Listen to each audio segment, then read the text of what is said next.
मेरे गुरु महेश्वर शिव को मेरा प्रणाम है।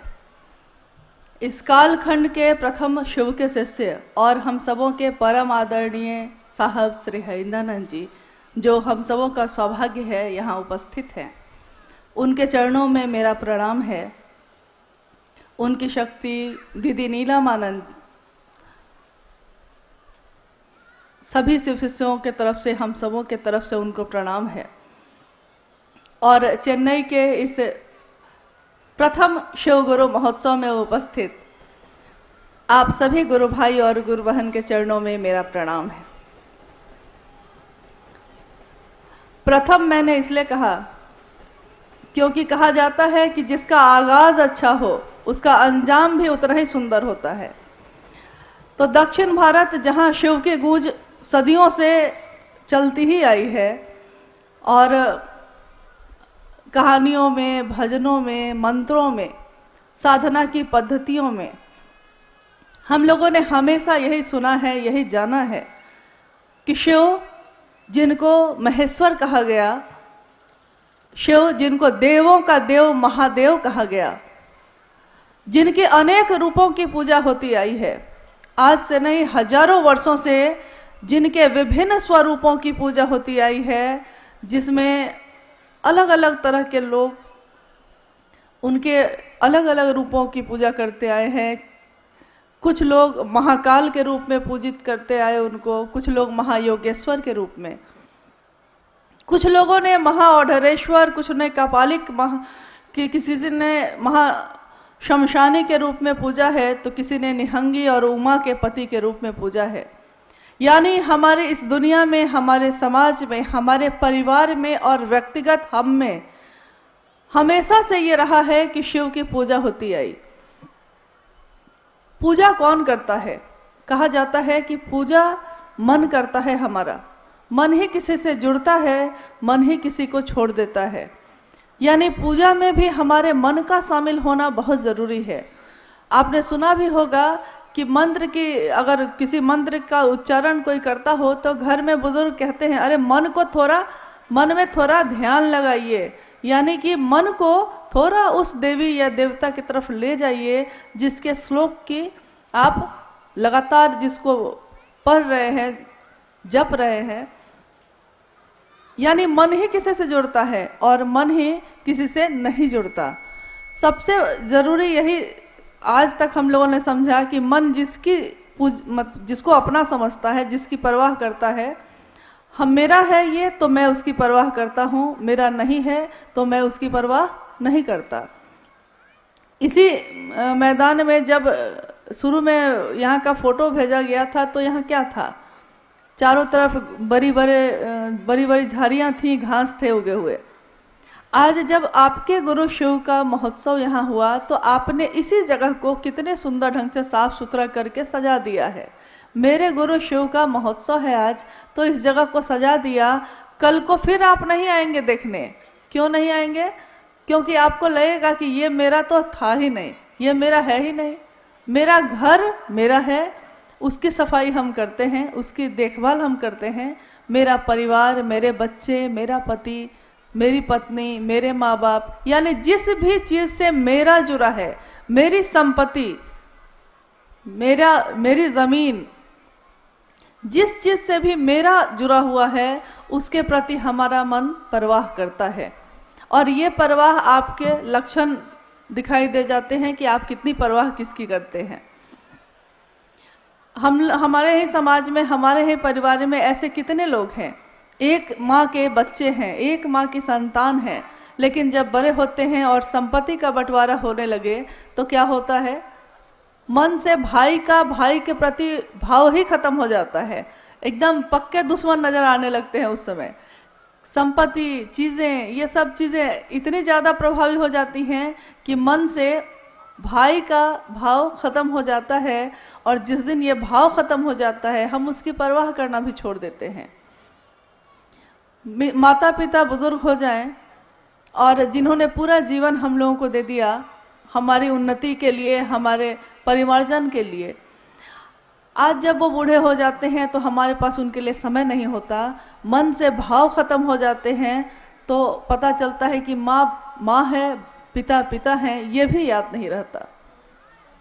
तो वो शिव जो हजारों हजार साल से पूजित तो हुआ, घर घर में जिसकी पूजा हुई, शिवलिंग पे जिसके प्रतिदिन न जाने कितने जगहों पे जल का अर्पण किया जाता है, नमः शिवाय मंत्र की गूंज हर जगह होती है, और उनके महामृत्युंजय मंत्र ओम त्र्यंबकम यजामहे कितने जगहों पे मंदिरों में घरों में उसके जप होते हैं।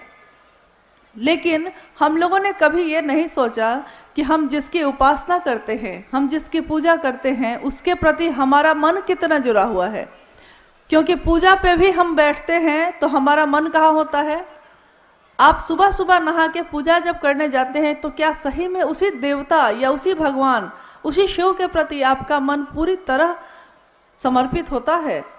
आप नहाए हैं, आपने पूजा की सामग्री ली है, आप बैठे हैं, लेकिन आपका मन कहाँ भटक रहा है? किसी का तो भटक रहा है कि रसोई में क्या बन रहा है, किसी का तो ये कि जितनी जल्दी हो अगरबत्ती दिखाते हैं और चल देते हैं क्योंकि दुकान खोलना है, किसी की ट्रेन छूट रही है, किसी की बस छूट रही है। ऐसी स्थिति में और ऐसे युग में खड़े हैं हम जहां हमारा मन बेचैन बेचैन है, हर तरफ शोरगुल है, हर तरफ बेचैनी है, कहीं मन शांत नहीं होता। तो अब प्रश्न ये उठता है कि तब हम लोग ऐसी कौन सी साधना करें, ऐसे कौन से मंत्रों का जप करें जिससे हमारा मन उस शिव की तरफ चल सके।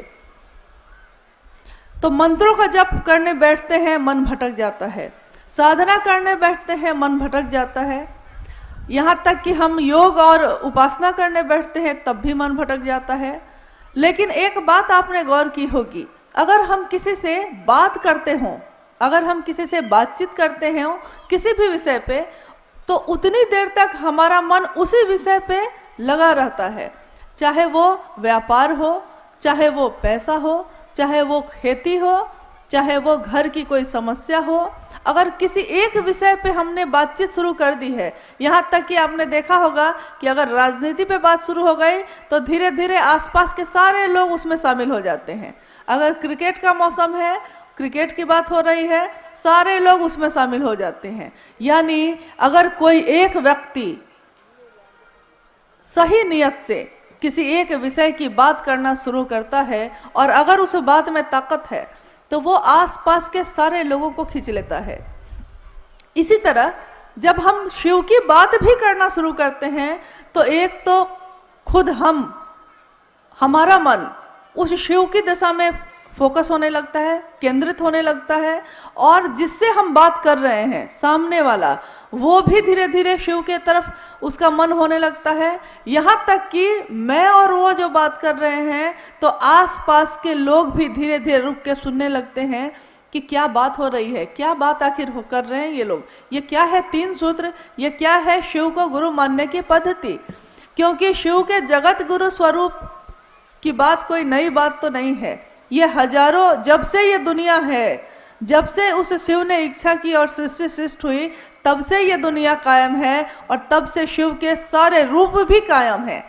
लेकिन अगर कोई बहुत अच्छा डॉक्टर हो और हम उससे दिखाने ही नहीं जाए तो उस डॉक्टर की कोई गलती नहीं होती, हम में बीमारी है और हम जाते ही नहीं दिखाने। यहाँ तक कि अगर दूसरे कहते भी हैं कि अमुक डॉक्टर बहुत अच्छा है, जरा आप वहाँ क्यों नहीं दिखा लेते, तो हम सोचते हैं कि अच्छा उसने कहा है कभी दिखा लेंगे, या फिर क्यों दिखाएं, उसके कहने पे क्यों दिखाएं, तो नहीं जाते। इसमें उस डॉक्टर की कोई गलती नहीं, गलती तो हमारी है कि हमने सुना भी जाना भी लेकिन हम गए नहीं।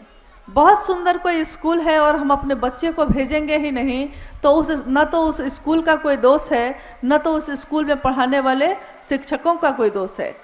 दोष उसका है जिसने सुना तो है, जाना तो है, लेकिन समझ के भी वहां गया नहीं। शिव गुरु हैं, जगत के गुरु हैं।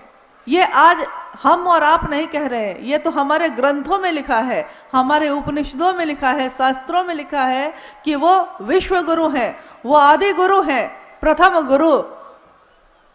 और उनसे सुंदर, उनसे बड़ा न तो कोई है, जिसकी पूजा देव भी करते हैं, जिसकी पूजा जीव जंतु भी करते हैं, यहाँ तक कि पशु भी जिसकी पूजा करते हैं, क्योंकि महादेव पशुपति नाथ भी कहलाए, वो महादेव हमारे आपके जैसे सामान्य लोगों का गुरु हो सकता है।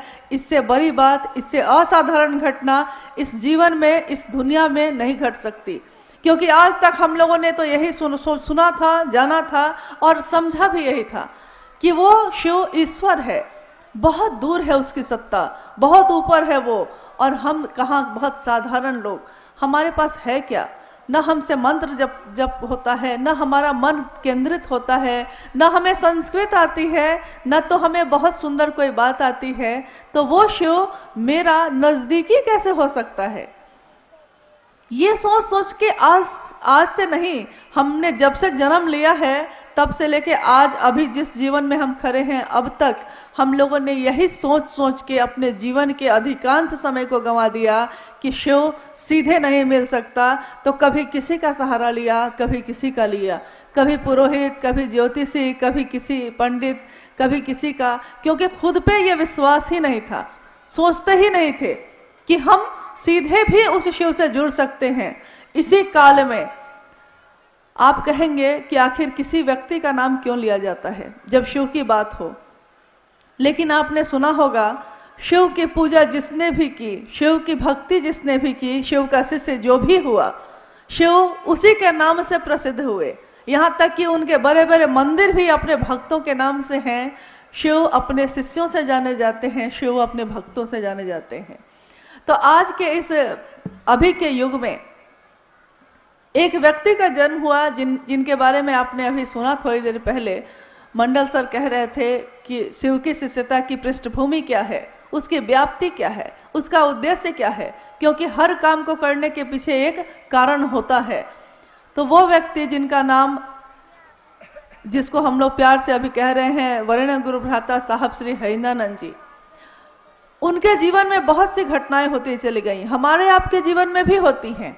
लेकिन आपने सुना होगा कि सेब तो रोज गिरा था, न्यूटन को ही क्यों दिखाई दिया कि सेब नीचे क्यों गिरता है? आप कहेंगे कि हमने भी देखा था, आपने भी देखा था, देखा तो सबने था, लेकिन जिसने लोगों को बताया नाम तो आज उसी का आता है। तो शिव गुरु हैं, विश्व गुरु हैं, जगत गुरु हैं, आदि गुरु हैं, प्रथम गुरु हैं, देवों के देव हैं। ये हमने सुना है, कहानियों में पढ़ा है, अपने बुजुर्गों से सुना है, मंत्रों के जप में सुना है, लेकिन आज तक हम लोगों ने न तो ये समझा न किसी और को बताया। तो जब साहब श्री हरिंदानंद जी के जीवन में कुछ ऐसी घटनाएं हुई जिससे उनका मन ये सोच के कि शिव, जब गुरु के बारे में कहा जाता है कि गुरु साक्षात पर ब्रह्मा, तो वो पर ब्रह्मा यानी शिव, ईश्वर शिव, वही गुरु क्यों नहीं हो सकता? क्योंकि हम लोगों ने आज तक यही सुना था कि गुरुर ब्रह्मा गुरुर विष्णु गुरुर देवो महेश्वर, गुरु साक्षात पर ब्रह्मा गुरुर देवो महेश्वर, गुरु भगवान होता है, गुरु महेश्वर है। तो वो महेश्वर, वो शिव खुद गुरु क्यों नहीं हो सकता? ये सोच कर ही साहब श्री हरिंदानंद जी ने शिव को गुरु बना लिया। और उससे पहले वो जितनी भी साधनाएं उन्होंने की थी, चाहे वो शमशान की साधना हो या योग हो या मंत्रों का जप हो, सब कुछ छोड़ दिया और कहा कि शिव अब मेरे गुरु हैं और अब जो करेंगे वही करेंगे। बाद की घटनाओं में, बाद के समय में ऐसी ऐसी बातें होती चली गईं जिससे ये अनुभूत हुआ उन्हें कि नहीं, शिव सिर्फ नाम के नहीं, ये तो काम के भी गुरु हैं। शिव जिस तरह ईश्वर के रूप में हमारी आपकी पुकार सुनते हैं, हमारी मन्नतें पूरी करते हैं, हमारे उपवास और हमारे सोमवार के व्रत का फल भी मिल जाता है, वो शिव गुरु के रूप में हमें ज्ञान भी देते हैं और जीवन जीने की कला भी सिखाते हैं। क्योंकि अगर आपके पास संपत्ति बहुत हो, ज्ञान ही नहीं हो उस संपत्ति को चलाने का, तो वो संपत्ति बेकार हो जाती है। कहा भी जाता है कि आप अपने बच्चे को संपत्ति दे सकते हैं, पैसा दे सकते हैं, लेकिन अगर आपका बच्चा, आप कितने भी बड़े विद्वान हो, आप ही का बच्चा आपसे अगर ज्ञान नहीं लेना चाहेगा, तो ज्ञान ऐसी चीज़ है जिसको आप जबरदस्ती किसी को नहीं दे सकते। चीजें दे सकते हैं, संपत्ति दे सकते हैं और अपना सब कुछ दे सकते हैं, लेकिन ज्ञान नहीं दे सकते। इसीलिए हमारे पूर्वजों में हमेशा यह कहा जाता था, या अभी भी कहा जाता है, कि गुरुमुख हुए कि नहीं आप, यानी गुरु के तरफ आपका मन हुआ कि नहीं। और अगर हमारे पास सबसे सुंदर विकल्प हो, आप सुन रहे थे अभी भजन में, बोलो सत्यम शिवम, बोलो बोलो तुम सुंदरम, यानी अगर सत्य शिव है, अगर सुंदर शिव है और वो शिव सबसे अच्छा है, हमको आपको प्राप्त हो सकता है, तो क्यों नहीं हमारे आपके जैसे साधारण लोग हैं, लेकिन हम उस शिव की राह में चलें, क्यों हम भटकते हैं कहीं और।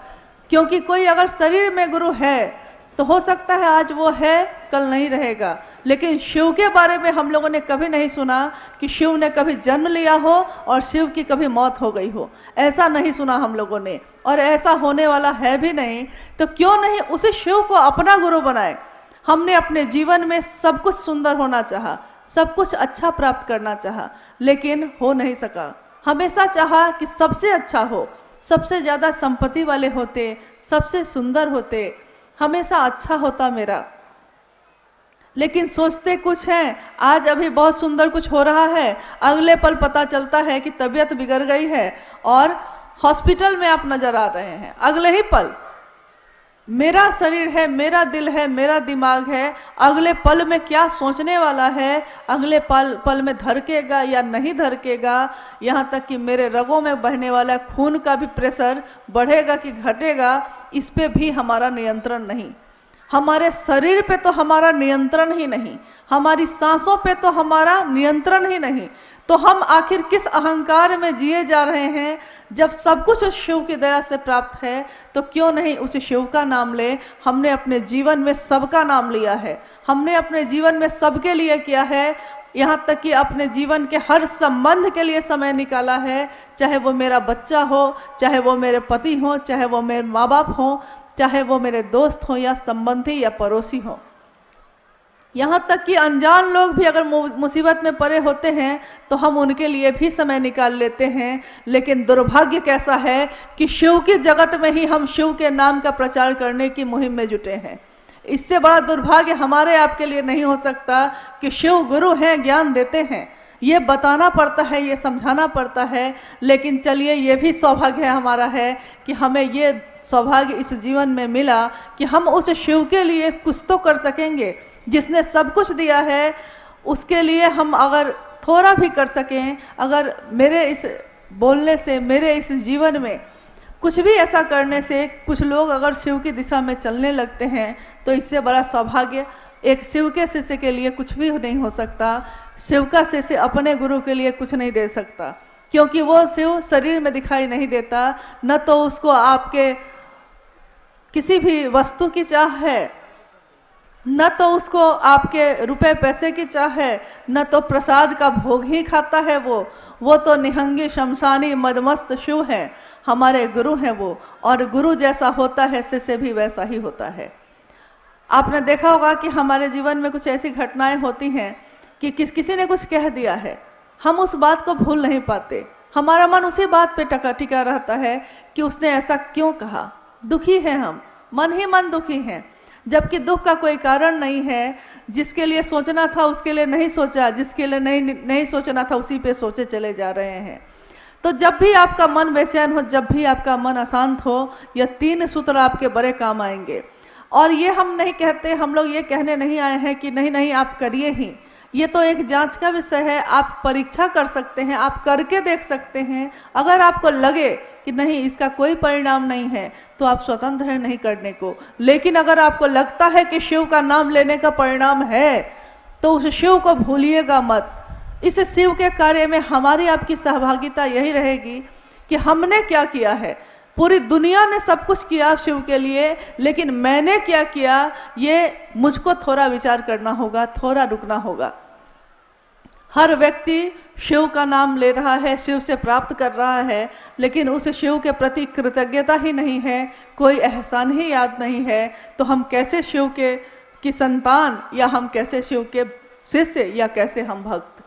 यानी आइए आज हम लोग थोड़ी देर में उन साहब श्री हरिनानंद जी की बात सुनेंगे, जिन्होंने अपने जीवन में वो ज्वाइंट सेक्रेटरी कैबिनेट बिहार सरकार से अवकाश प्राप्त एक प्रशासनिक पदाधिकारी रहे। उनके परिवार के में भी शिक्षा का ही माहौल रहा। उस माहौल में एक ऐसी संतान बन के वो निकले जिन्होंने अपने जीवन, लौकिक जीवन में तो अपना जो चरम था उसको देखा ही, पारलौकिक जीवन में भी लोगों का एक जो आवेश पैदा करना होता है, एक जो संदेश देना होता है, क्योंकि हमको भी कुछ मिलता है, लेकिन हम में से कितने लोग ऐसे हैं जो कुछ बढ़िया मिला हो तो चाहते हो कि दूसरे को भी थोड़ा बांट दें। इस जगत में, इस दुनिया में हर व्यक्ति इसी चाह में चलता है कि कौन मुझको जान ले, कौन कहाँ मेरी स्थापना हो जाए, मैं ही गुरु क्यों नहीं बन जाऊं, क्यों नहीं ये सारे लोग मेरे ही शिष्य बन जाएं। ऐसे जगत में शिव के शिष्य भी आए हैं जिन्होंने कहा है कि जब वो जगत गुरु शिव स्वयं गुरु है तो क्यों नहीं हमारे आपके जैसे लोग उनको गुरु मानते हैं। कहाँ कहाँ भटकते रहेंगे और कब तक भटकते रहेंगे। शिव के शरण में चलें, शिव के पास चलें, शिव से दया मांगें, शिव की चर्चा करें और उस शिव को उन्हीं के पंचाक्षरी मंत्र नमः शिवाय से प्रणाम करने का थोड़ा अभ्यास करें। थोड़ा मन में ये अभ्यास आ जाए कि मन जप ले उस शिव का नाम। कहा जाता है कि सांसों की माला पे, सांसों की माला जन्म से शुरू होती है और मौत के साथ खत्म हो जाती है। उन सांसों की माला पे जप लूं मैं शिव का नाम। हे शिव, आप मेरे गुरु हैं, मैं आपका शिष्य हूँ, मुझे शिष्य पे दया कर दीजिए।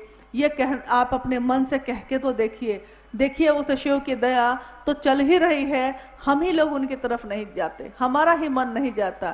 थोड़ी उस शिव की चर्चा करके देखिए क्या होता है जीवन में। थोड़ा उस शिव को नमः शिवाय मंत्र से प्रणाम करके देखिए। इसके लिए भी आपको न तो कहीं जाने की जरूरत है, न तो किसी भी चीज की जरूरत है। सांस चलती है आपकी, आती है और जाती है। उसी सांस पे आप बहुत सहज और सरल ढंग से नमः शिवाय का अभ्यास कर सकते हैं। जब सांस अंदर जाती है मन में सोचिए नमः जाता है, जब सांस बाहर आती है सोचिए कि शिवाय जाता है। नमः शिवाय, नमः शिवाय, ये एक ऐसा वर्तुल कायम करता है जो हमारे मन में भी उस शिव की गूंज पैदा कर देता है। हम नहीं जानते कि उस शिव का तत्व क्या है, हम नहीं जानते वो शिव कैसे दिखते हैं, सचमुच में उनका आकार कैसा है, लेकिन हम लोगों ने तस्वीरों में भी देखा है कि जो शिव के शरण में रहता है, जो शिव के मन के पास अपना मन ले जाने की कोशिश करता है, उसके मन की तमाम संकीर्णताएं खत्म हो जाती हैं, स्वतः ही खत्म हो जाती हैं। साहब की लिखी हुई एक किताब है शिष्यानुभूति, छोटी सी किताब है। क्या आप लोगों के पास, किसी के पास है वो किताब? आप लोगों में से किसी के पास शिष्यानुभूति है? कभी पढ़ा है आपने?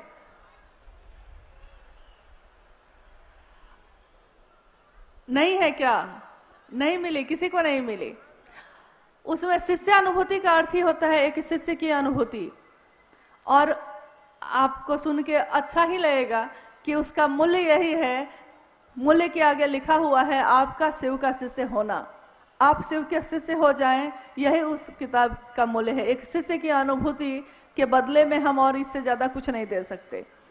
तो उसमें लिखा है साहब ने कि शिव भाव के शिखर की तलहटी में ही समस्त संकीर्णताएं तिरोहित हो जाती हैं। ये जो हमारी दुनिया बटी हुई है जाति, धर्म, संप्रदाय, लिंग, वर्ण और भेदों से, ये सारे भेद स्वतः ही खत्म हो जाते हैं जब हम शिव की बात करते हैं।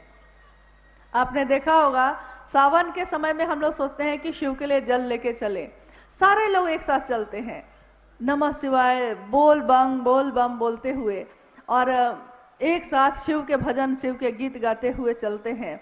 हम भूल जाते हैं कि हम किस जाति के हैं, हम भूल जाते हैं कि हम किस संप्रदाय, कहाँ के हैं, कैसे हैं, क्या रंग रूप है हमारा, अमीर है या गरीब है।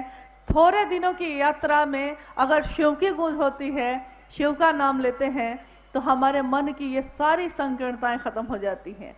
सोचिए अगर पूरे जीवन में ये गूंज हो जाए, पूरे जीवन के पल प्रतिपल और हर सांसों में उस शिव को नमन हो जाए, तो क्या नहीं हो सकता। एक शिव के शिष्य के लिए कुछ भी असंभव नहीं है।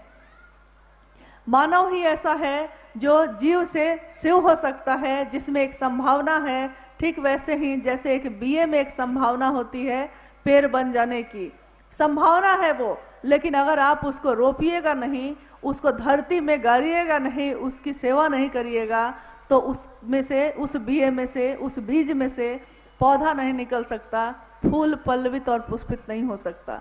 शिव का प्रेम भी हम में आप में जन्मजात ही पैदा होने के साथ ही है, लेकिन हम लोग उस शिव के प्रेम को भूल गए हैं। आइए इस शिव गुरु महोत्सव के माध्यम से, शिव की बात के माध्यम से हम अपने मन में बड़े उस बीए को थोड़ा सिंचित करें, थोड़ा सींचे, अपने मन के भाव से, अपने विचारों से, अपनी बोली से, अपने प्रणाम से, ताकि हमारे मन में भी शिव की शिष्यता पल्लवित हो, पुष्पित हो और हमारा आपका जीवन भी शिवमय हो। थोड़ी देर में साहब श्री हरिनानंद जी से हम लोग सुनेंगे कि कैसे हम अपने गुरु की दिशा में चल सकते हैं, किस तरह चलें, क्या करें। इसके लिए थोड़ी देर में वो तुरंत उपस्थित होंगे और हमारा अनुरोध होगा उनसे कि हम सभी शिव शिष्यों को ऐसी ऊर्जा दें ताकि आने वाले समय में हम अपने शिव के लिए कुछ भी काम आ सकें। हमने अपने जीवन में सबके लिए किया, थोड़ा शिव के लिए भी करें। आइए चलते हैं और आप सभी के चरणों में मेरा प्रणाम है, इसी अनुरोध के साथ कि आज मिले तो हैं, लेकिन इस मिलन को भूलिएगा नहीं, इस बात को भूलिएगा नहीं। हम न रहेंगे, आप न रहेंगे, लेकिन हमारी संतान, हमारे परिवार, हमारे इस दुनिया में शिव का नाम चलता रहे। बस यही हमारा सबसे बड़ा कार्य, सबसे बड़ी सहभागिता शिव के गुरु कार्य में होगी। आप सभी के चरणों में मेरा प्रणाम।